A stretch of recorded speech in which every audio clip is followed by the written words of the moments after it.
Hey everyone, welcome back to another video. Today I wanted to go through absolutely everything that you need to know for stereochemistry.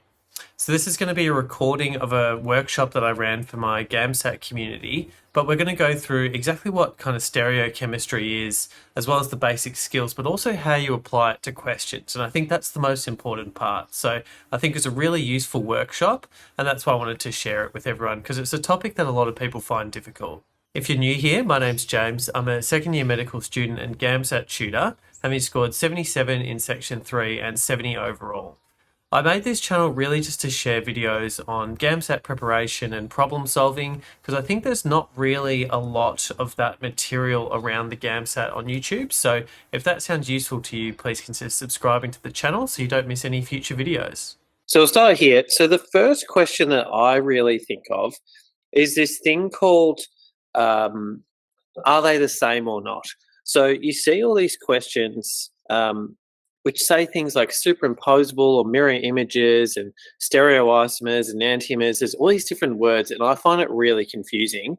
I think the easiest way to do it is just, are they the same molecule or is something about them different? Now, the tricky thing is if you compare, so it's very easy to tell if they're the same. So they look the same, don't they? Because if you compare these two molecules, they've got all the same things bounded to them. So what's different? So when we hear isomer, it just means something is different. And when we're talking about stereoisomers, it means pretty much everything's the same except the arrangement of things in relation to other things. That's kind of how I think about it. So to give you an example, I've got my keys, and I think that this kind of demonstrates in 3D because we need to understand what these things mean. So first of all, these just normal lines are obviously bonds. So it's a bond from C to W, and what it means if it's just a normal line like that is it's in the same plane as what it's bonded to. So what that means is if I had the key ring can be the C. Yeah, people use their hands. I've just always gone with my keys for some reason. So imagine this key ring is the C, and then this is like the bond up to W. So you see how they're in the same vertical plane. So what I mean by that is they're not, superimposable. So we'll get onto what that means in a second, but they're in the same vertical plane. So they're not, something's not closer to you or further away. It's the same distance from you, if you will. The X is also in the same plane. So these are all like this in the same plane as each other. And then if we keep going, what that wedge means here is it's coming at you. So it's not in the same plane. It's like it's pointing at you. So this is where it gets a little bit hard with the keys and why people probably use their hands. But that like bottle opener is coming at you. So that's what that wedge represents. And then if you look at this little key here at the back, it's coming away from you. You're going to have to kind of use your imagination, but it is there and it's pointing away from you.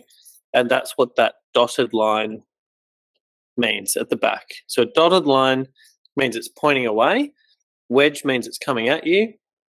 And these normal lines mean that they're in the same plane as that central thing. So if we imagine this key ring, this is the same. So I could take this in a number of different ways, right? So I could have it like this, or I could have it like that, or like this, or any different way. I could rotate it around. It's the same key ring. The keys are in exactly the same order, exactly the same relative position to each other. I've just kind of twisted it around or looked at it a different way. So what we need to do when we're doing these same or different stereochemistry questions is determine if the molecule is actually exactly the same. It's just been contorted or twisted or looked at in a different manner, or if it's actually fundamentally different. Now, I'll go into, it's a little bit hard to give an example about how they're different, so we'll go into that when an example comes up. But does that also kind of make sense? So really, we could Like I could, for example, I could point my car key at you. So that's still the same as the previous one I had, but now that's going to be the wedge, whereas before it was just in the same plane. But it's still the same molecule, even though it's the way we're orientating it has changed. So what we need to do is we need to get something into the exact same position as the other molecule. So what this question here, question 40, is saying, which cannot be superimposed. So I just remember superimposed equals the same, okay? And if it's not superimposable, it means it's not the same. If the word isn't superimposable or the same, then that means different, okay? So enantiomer, diastereomer, whatever. What else did I say? Mirror image, all of those things. Yeah, I don't like that hand example. It never clicked for me. People do like to say that your hands aren't superimposable. It never worked for me. So how I like to think of it is like a 3D object, and I'll bring back the hand example once we've gone into something that is different. Non-superimposable keys, exactly. So if it's, superimposable means the same, and anything outside of that, really we're going to associate as different.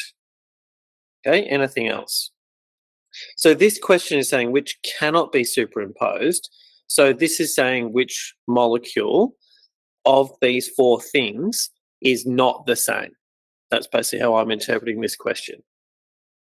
So what we need to do, so let's say we're comparing structure 1 and structure 2, we need to get something into the same position. So what I like to do is just out of habit, I like to get the thing at the top lined up.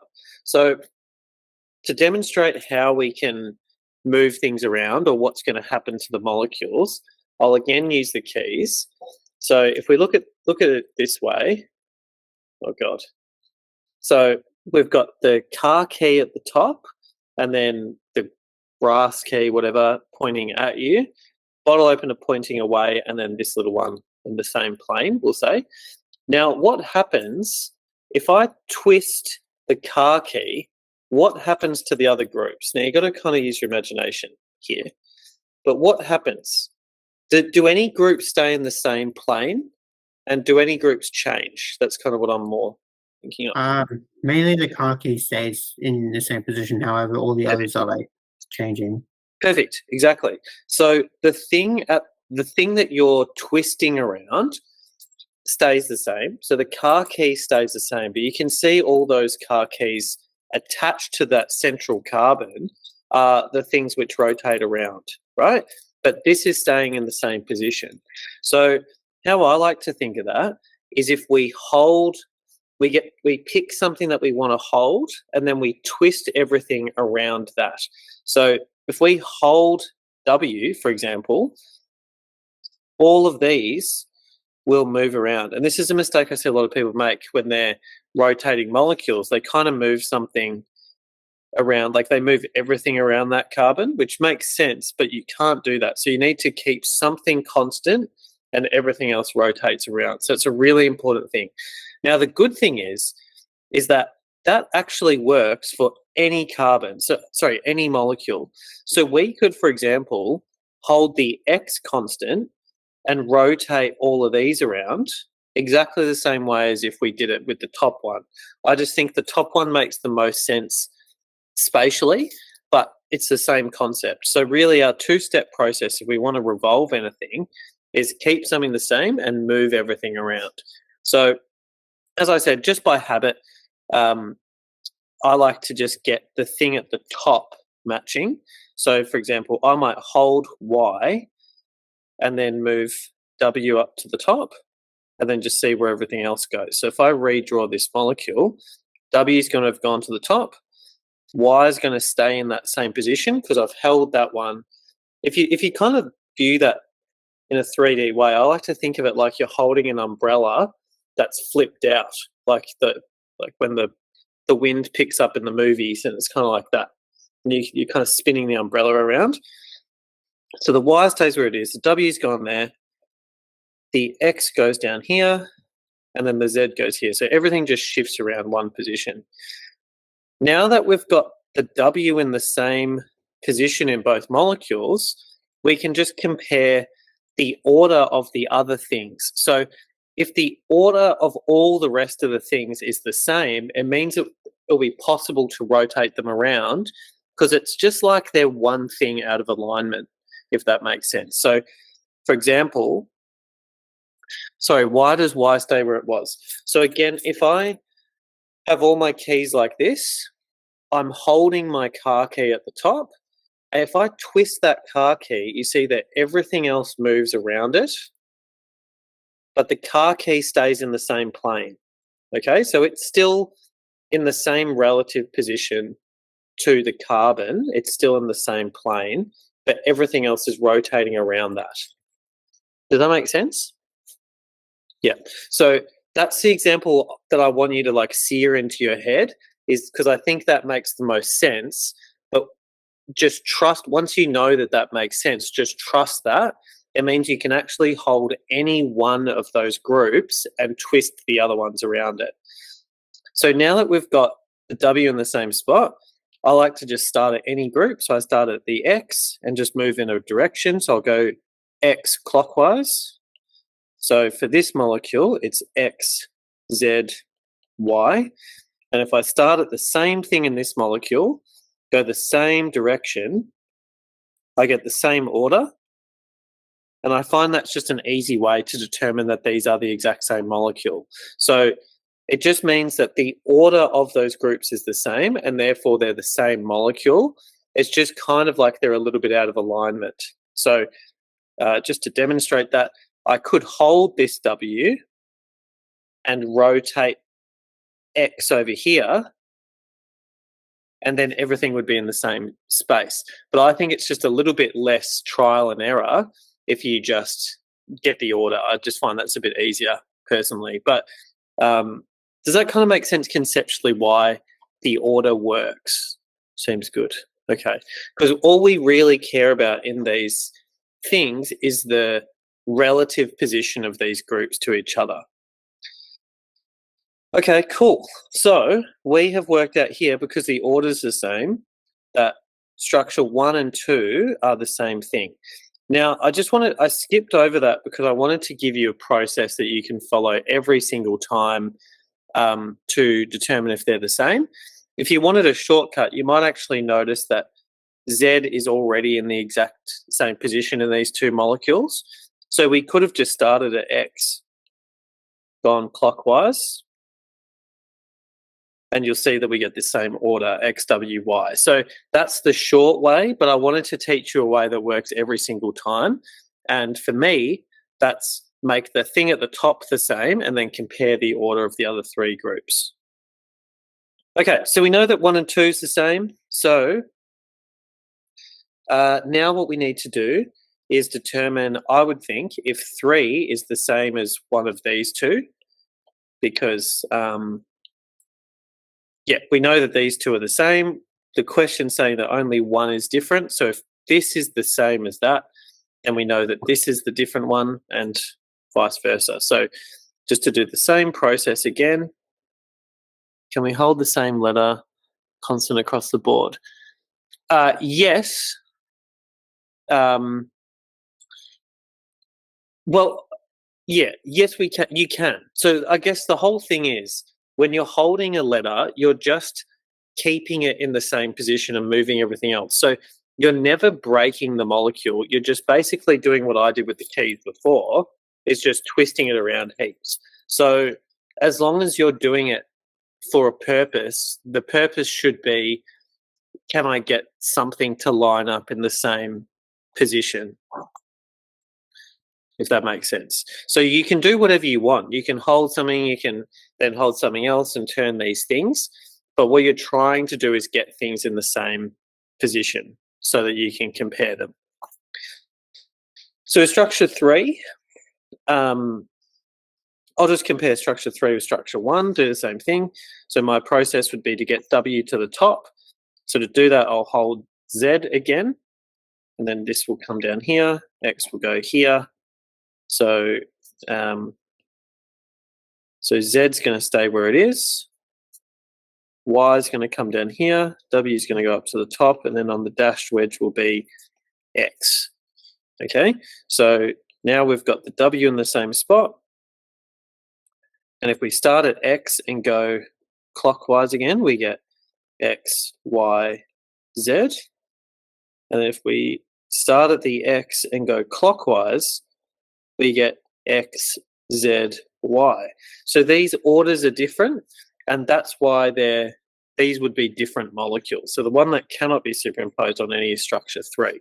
Now, if you just think about that, the order is different. So if we take my keys again, we've got like the little key, then we've got the bottle opener, and then we've got the brass key.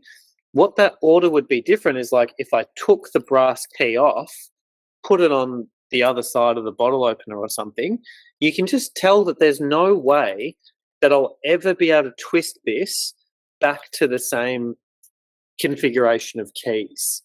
There's just something different about them, and that's what stereoisomers are. So that's where the example of your hands come in. There's no way to overlap your hands to make them the same, because your thumbs are on opposite sides.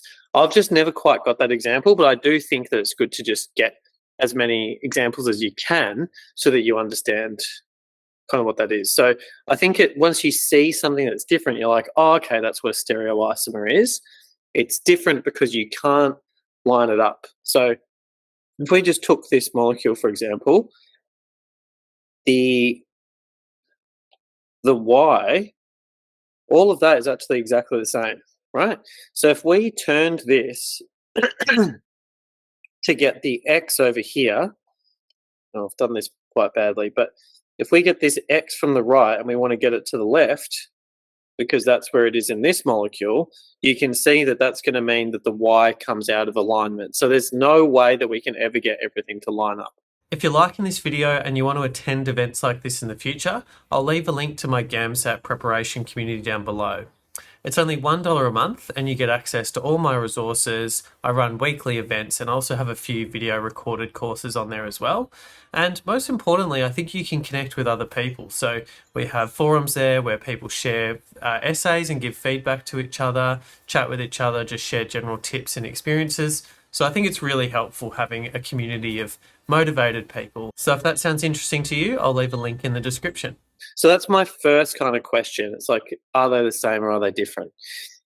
This second question, 41, is my second question, which is the chiral carbon question. So something to remember is that stereoisomers are possible if there's a chiral carbon. Now, what a chiral carbon is something that has 4 unique groups attached. So carbon forms 4 bonds all the time. Hopefully you've heard me say that enough times. So 4 unique groups. It's always going to form 4 bonds. If each of those bonds is to something different, then that's a chiral carbon, and it means that a stereoisomer is possible for that molecule.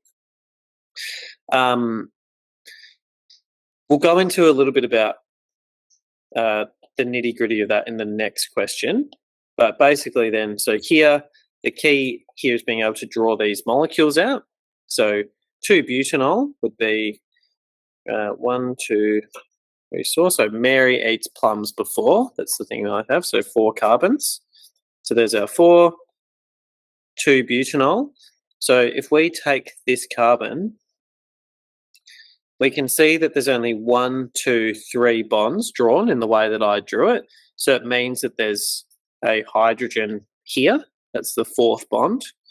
So there's a hydrogen, a CH3, an OH, and then a CH2CH3. So this is probably a good time to actually go into, if I drew it out properly. So this is the carbon that we're talking about. So we can see that we've got 1 group here, 2 groups here that are unique. Now, it's kind of the first thing that it's bonded to that's different. So if we look at this, it's actually bonded to carbon both ways. So how I like to do it, if that's the case, is just keep going to the next thing and try to make them the same. So, for example, that could be hydrogen. That's hydrogen, so they're still the same. Hydrogen, hydrogen, so they're still the same. But now you see when I go on to the third thing, the only thing I can bond to now is a carbon. And in this example, it's going to be a hydrogen. So that's why they're different groups. So if you're bound to the same molecule, you need to keep going to subsequent molecules to determine if that's a unique group or not. You need to go as far as you can.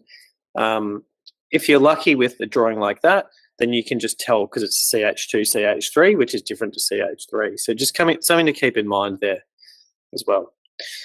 So we figured out that there's a stereo isomer possible for 2-butanol, but if we draw out 2,2-dichlorobutane, we can see that this carbon has a chlorine and a chlorine, so that means it's not a stereoisomer. And we can rule out all the other ones as well, because this carbon here will be bound to 3 hydrogens. Yeah, this one will be bound to 2 hydrogen, and this one again will be bound to 3. So as soon as you see it bound to multiple hydrogen, you know it's not a chiral carbon. That's why I only looked at that one in the middle. So this one would be possible for 2-butanol, but not 2,2-dichlorobutane. All right, so now we've got another question here. And I think when you see the similarities in this, it should just be saying, you know, this is something that I really need to just have second nature, really. So here we go again. Which molecules, which compounds have chiral carbons? So, you know, I'll just kind of rush through this because I want to spend time on other questions. So, you know, we can rule out this carbon, this carbon, this carbon, this carbon, this carbon as well can all be ruled out because they've got multiple hydrogens on them. This one here is the only candidate. We can see it's got CH3 and OH. And then if we go this way, we've got a CH2 group, this way a CH2 group, CH2, CH2. So you can see that these two paths are exactly identical. No matter which way I go, it's going to have all the same atoms on it. So this one would be not a chiral carbon. So this molecule has no chiral carbon. So that's out. Whereas if we go on to the next one, we can go here, just as an example. So there's a hydrogen here because there's only 1, 2, 3 single bonds. So carbon always forms 4 bonds. Really important concept. We can see that we've got 1 group, 2 groups, and then you can kind of see already that these are going to be different. Because if I go to the first 3 things, for example, I've got like a straight line of carbons, whereas if I do it here, I've got like a triangular thing of carbons. So hopefully that makes sense. So that one's got chiral carbons. 3 is actually the exact same as 2. It's just been twisted a little bit. If you kind of like imagine twisting it around like a half turn, you'd actually see a half turn and then flipping it as well. But that's actually the exact same molecule as 2, so that one does as well. And then this one does too, because if you go here, hydrogen, CH3, H, and then you got this, this, this, this, this, and then you're going to the O. So you can kind of see, it's kind of about symmetry in a way, but I just go through and I just kind of pick out the, I just kind of draw out paths. That's how I do it personally, but you'll find a way that works for you. And just another one to show you the stereo center chiral carbon type question. So this one's literally asking how many stereocentres in this big molecule. So you can, it looks hard, but you can actually rule out a heap of these carbons already because they have two hydrogen to them. Double bond here, right? We can rule that out because that means 2 bonds are to the same thing. So just to show you again that that's another kind of chiral carbon question. And then this one, again, asking for the how many stereocentres they have. So just knowing that a stereocentre is a chiral carbon, same thing, just needs 4 unique groups. This one's just a little bit more complicated because you've got to go from a formula into that molecule first. So I think it's always really good to see these questions because it shows you the skills you need. So they know you can do it from a picture if you get that one right. Now they're giving it to you in a formula to see if you can convert it into a drawing first, and then start writing out those chiral carbons. So just kind of an example, that's 4 questions that I've found that are all about picking out chiral carbons. Next question is priority. So all priority is the highest priority will have the highest atomic mass. Okay, so you don't need to know too many mass numbers, but I would just know that you've got I'd definitely know hydrogen, carbon, oxygen, nitrogen. So this is 1, this is 6, this is 7, this is 8. And then just know that there are other bigger things like bromine, chlorine, all of that. They're bigger molecules. I think that's honestly all the understanding you need. Calcium's another bigger one. I don't think you're going to need to know which of these is bigger, but these ones definitely know those 4. Okay, so this is the priority of the atomic mass of the first thing that it's bonded to. So this is very similar to what was I talking about before? The chiral carbons. So you've got to go to each thing that it's bound to, and then the first thing that has a higher atomic mass will have the higher priority. So it's not the entire atomic mass of the entire group that it's bound to. It's just it's the first thing that's different. I hope that makes sense. So does anyone want to hazard a guess? I've been talking for ages, so I'll take a break. So does anyone want to hazard a guess as to which one is the decreasing priority? So that would mean that the thing on this side, the left side, has a higher priority than the right. B. Damn, man, that was quick. Well done. So yes, so we're bound to an oxygen. Oxygen's 8, carbon 6.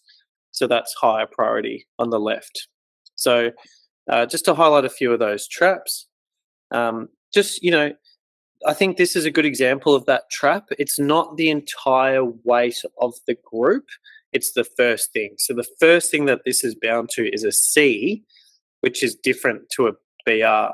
So sometimes people get confused with, oh, well, this has a Br plus a C plus 2 hydrogen, whereas that's just Br, so that's going to be heavier.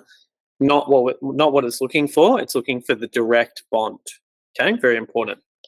And then again, if it's bound to the same thing, like C and C, then you go on to the next thing. So you progressively keep going through the groups. Okay. What kind of question is 85? It's similar to the one we tried earlier. Yeah, exactly. So that's what kind of, again, just showing you these are similar problems, right? We're saying the same thing. So asking if it's superimposable, which means the same, or mirror images, which is different. There's also chiral carbons, which you can kind of rule out as well. So for this one, you can see that they've given us a what's called what they're calling a Fisher projection. I'm not going to act like I know exactly what that is, but it's just a flat projection. So that makes it a little bit harder for us. But they're always, if they're asking for stereochemistry, they have to give you some kind of 3D representation somehow. So from this, I would just basically say that Y is pointing away from us, and these ones are ones pointing at us.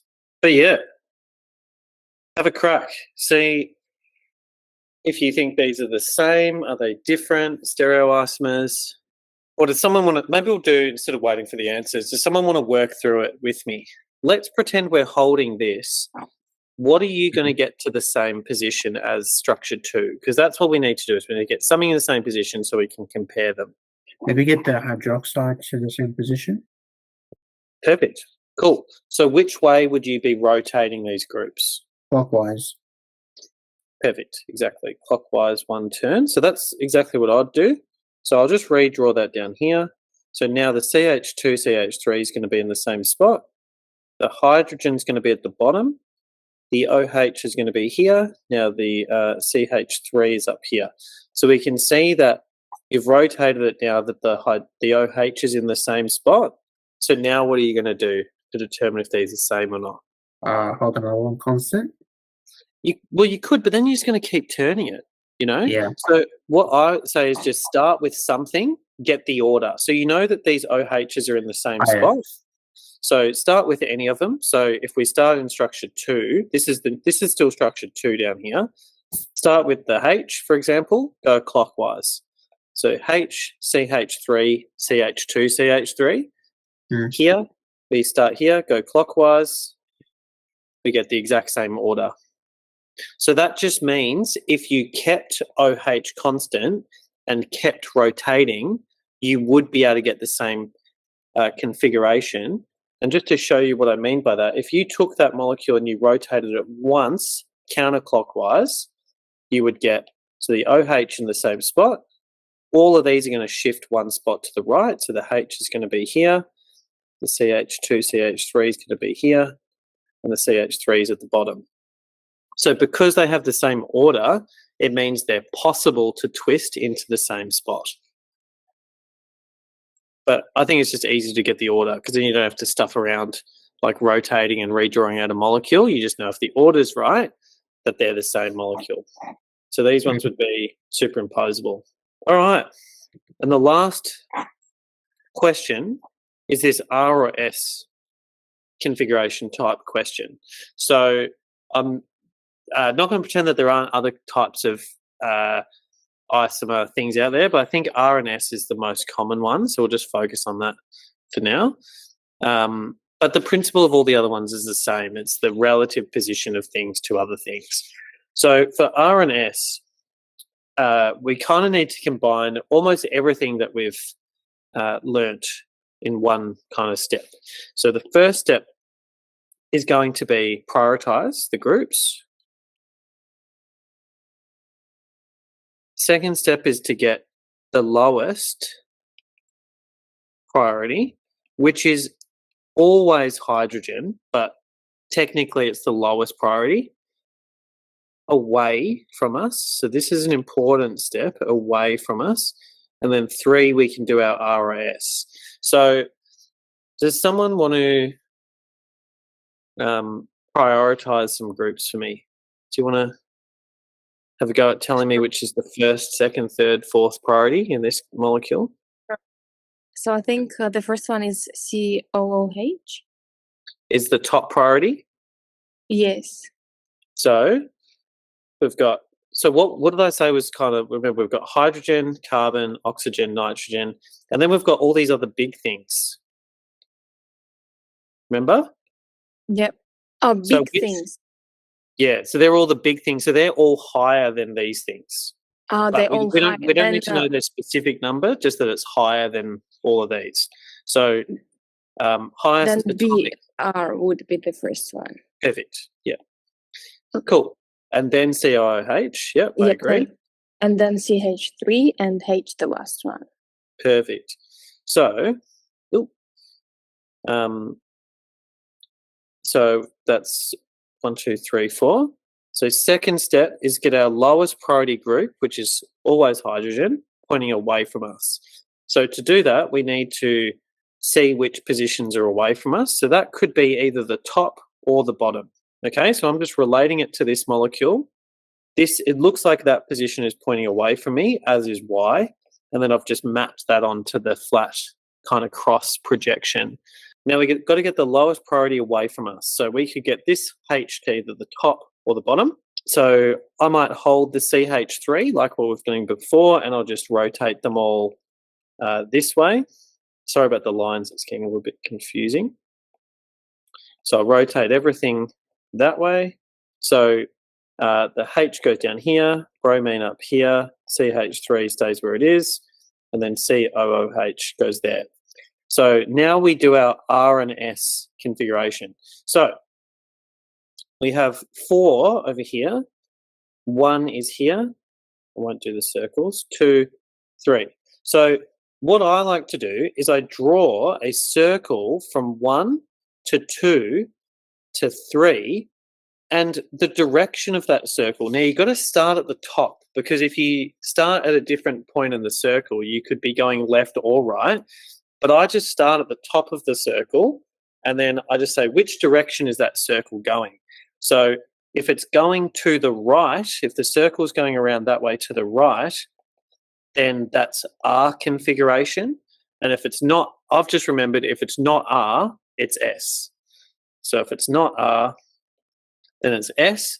But that makes sense because we just found out that S means left in Latin, from whatever word that means. Okay, so our circle here, if we start from the top of the circle and just follow the arrows around, we're going to the left-hand side.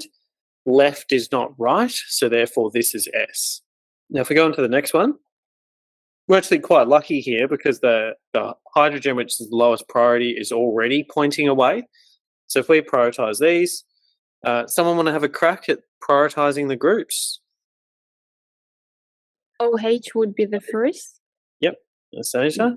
then CH2, CH3, Perfect. and CH3 the last one. Perfect. So we're bound to carbon and carbon, so that's the same. So this is a good example of how I'll just keep going to the next thing. So carbon's the same. Then we've got one hydrogen, which is the same as hydrogen, a second hydrogen, which is the same as the hydrogen, but then we're going to a carbon, which is different to the third hydrogen. Cool, well done. So 2, 3. So now we draw our circle from 1 to 2 to 3. Start at the top, and again, we're going left. So this is also S. And then just to do that again on this last one. So we've got hydrogen away from us again, which is good because it's the top position is also away, if you recall. Z is also pointing away from us, so top is also away. So therefore, we just go 1 over here, 2, 3, and then if we draw 1 to 2 to 3, we can see that that's a circle that's going from the right.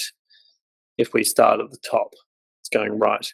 Just to demonstrate how we don't want it, like if we started at the bottom of the circle, then, and we did our circle thing, we'd actually be going left for a little bit. So that's why I always just start at the top of the circle, because you could be going left or right depending on where you are in the circle. So start at the top, see which way you go.